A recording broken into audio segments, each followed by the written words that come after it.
किया, एक living, last वाला हमने ओलिगोसैकेराइड पढ़े थे।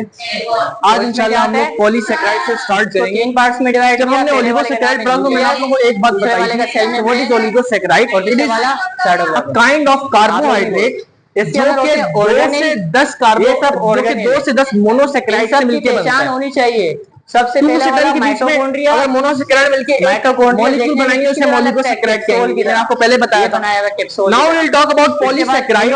मेरा नाम से पता चल रहा है कि poly means many and saccharide means units. Ice cream की many units combined to form इसके बाद क्या है polysaccharide and how much unit? It should be greater than 10. 10 से ज्यादा यूनिट मिलेंगे तो क्या बनेगा? हमारे पास एक पॉलीसैकेराइड बनेगा। एक यहाँ पे जाती है, it is the most complex carbohydrate made up of more than 10 monosaccharide units. It should be made up of more than 10 monosaccharide unit, क्योंकि 2 से 10 के दरमियान जो होगा वो ओलिगोसैकेराइड और जिसके पास सिर्फ 1 यूनिट होगा वो क्या होगा? मोनोसैकेराइड। सो पॉलीसैकेराइड में जरूरी है कि मोर देन 10 मोनोसैकेराइड यूनिट्स होने चाहिए। Now it is tasteless, बेटा इसका कोई टेस्ट नहीं होता। जब हमने मोनोसैकेराइड में देखा तो मोनोसैकेराइड का सबसे ज्यादा स्वीट टेस्ट होता है, इसके बाद oligosaccharide and then polysaccharide. Solubility का भी जो हायरार्की है वो यही चलती हुई आती है। First is monosaccharide, then oligosaccharide and the least solubility is of polysaccharide. So हम यहाँ पे देख सकते हैं कि tasteless and least soluble in water. Now जो पॉलीसैकेराइड है उसको वो जाहिर सी बात है अपनी डिफरेंट फॉर्म्स में पाए जाते हैं। सबसे पहली फॉर्म है उसकी स्टार्च। नाउ स्टार्च क्या है? Starch is a polymer of glucose. But जाहिर सी बात है अगर एक पॉलीमर मोनोसैकेराइड से मिलकर बनता है सो वो मोनोसैकेराइड इधर इस स्टार्च के केस में कौन सा है? It is glucose. So glucose के 10 से ज्यादा मॉलिक्यूल आपस में मिलेंगे तो क्या बनेगा? स्टार्च का मॉलिक्यूल बनेगा। So starch is a polymer of glucose. It is a storage form of food in plants.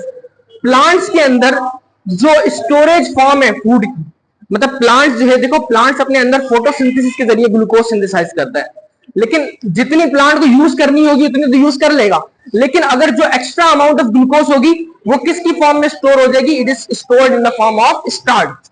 So storage form of food in plants is starch, याद रखना बात। नाउ अब जो स्टार्च है बेटा ये भी हमारे पास 2 एग्जिस्टिंग फॉर्म्स में पाया जाता है। एक को हम कहते हैं amylose and the other one is amylopectin. What is amylose? So amylose is the kind of starch जिसके अंदर एक लीनियर स्ट्रक्चर होता है। देखो एक तो होता है कि कोई भी जो मॉलिक्यूल्स है वो आपस में इस तरह से ज्वाइन हो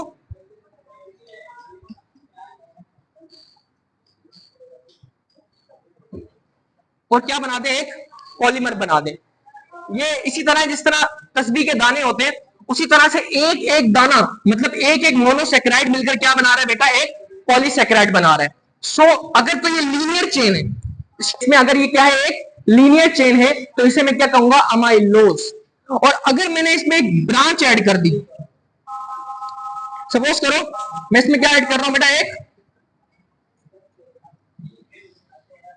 ब्रांच।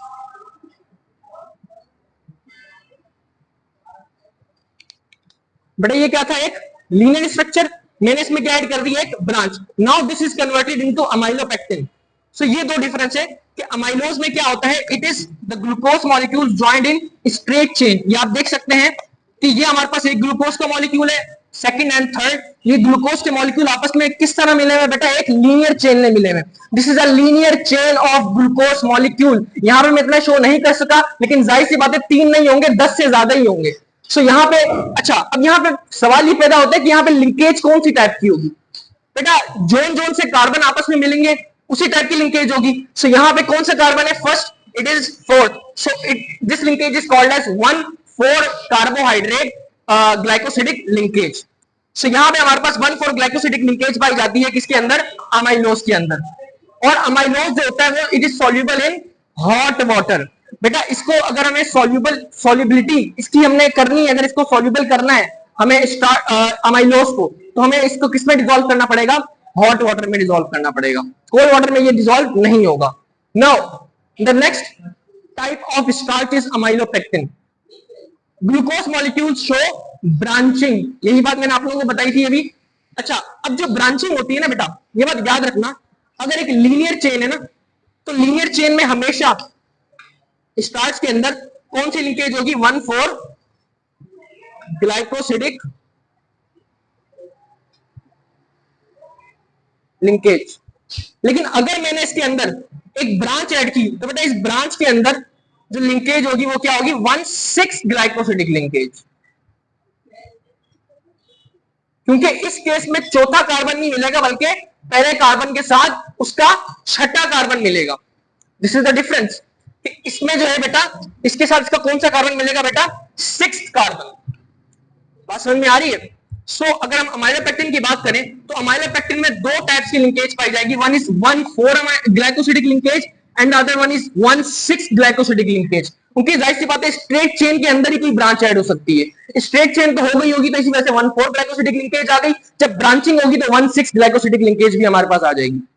तो नेक्स्ट, अच्छा यहां पे अगर मैं आपको मॉलिक्यूलर स्ट्रक्चर इसका बताऊं, ये 3 ग्लूकोज के मॉलिक्यूल्स बेटा अगर आप लास्ट मॉलिक्यूल को चेक करो तो ये ब्रांच, ये अपने अंदर से एक ब्रांच निकाल रहा है। This is glucose, first carbon, second, third, fourth, fifth and sixth. So the next polymer is cellulose. बेटा it is also a polymer of glucose, जिस तरह हमने पहले पढ़ा।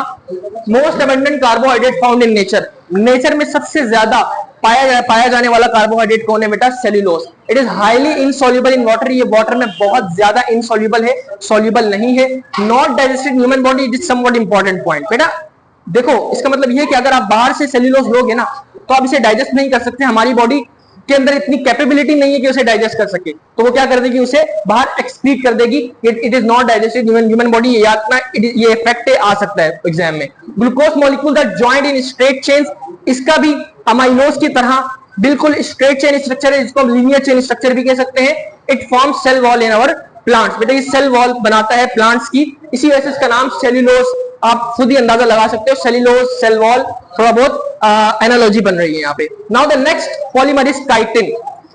It is a polymer of N-acetyl glucosamine. बेटा ये glucose का polymer नहीं है बल्कि ग्लूकोज के डेरिवेटिव का पॉलीमर है। ग्लूकोज का डेरिवेटिव से मुराद क्या है कि बेटा अगर मैं ग्लूकोज को और N-एसिटाइल ग्रुप को आपस में कंबाइन करूं तो हमारे पास क्या आएगा? N-एसिटाइल ग्लूकोज अमीन आ जाएगा। तो N-एसिटाइल ग्लूकोज अमीन कैसे आएगा? Glucose plus N-acetyl group. So it is a derivative of glucose. So अगर बहुत सारे N-एसिटाइल ग्लूकोसामीन मिलेंगे तो हमारे पास क्या बन जाएगा? एक काइटिन का मॉलिक्यूल बन जाएगा। ये आप देख सकते हो, ये ग्लूकोज का मॉलिक्यूल मैंने बनाया हुआ है। कितने कार्बन है? 1 2 3 4 5 6। इसके सेकंड कार्बन मैंने क्या ऐड कर दिया? N-एसिटाइल ग्रुप। सो ये क्या बन गया? N-एसिटाइल ग्लूकोज अमीन बन गया। Now the presence of nitrogen in cellulose allows for increased hydrogen bonding, giving it more strength. ये बहुत इंपॉर्टेंट पॉइंट है। हाइड्रोजन बॉन्डिंग के लिए मैंने आप लोगों को एक शर्त बताई थी कि एक तरफ क्या होना चाहिए? हाइड्रोजन, दूसरी तरफ या तो नाइट्रोजन हो या फिर ऑक्सीजन हो या फिर हमारे पास क्लोरीन हो। हाई इलेक्ट्रोनेगेटिव एलिमेंट्स जिन्हें हम कहते हैं। सो इन तीनों में से कोई भी एलिमेंट हो तो हाइड्रोजन बॉन्डिंग क्या होगी? ज्यादा। तो बेटा ये N-एसिटाइल ग्रुप है, इसके अंदर जो नाइट्रोजन पाया जाता है ये हाइड्रोजन बॉन्डिंग को क्या करता है? इंक्रीज करता है। जब हाइड्रोजन बॉन्डिंग इंक्रीज होगी तो क्या होगा?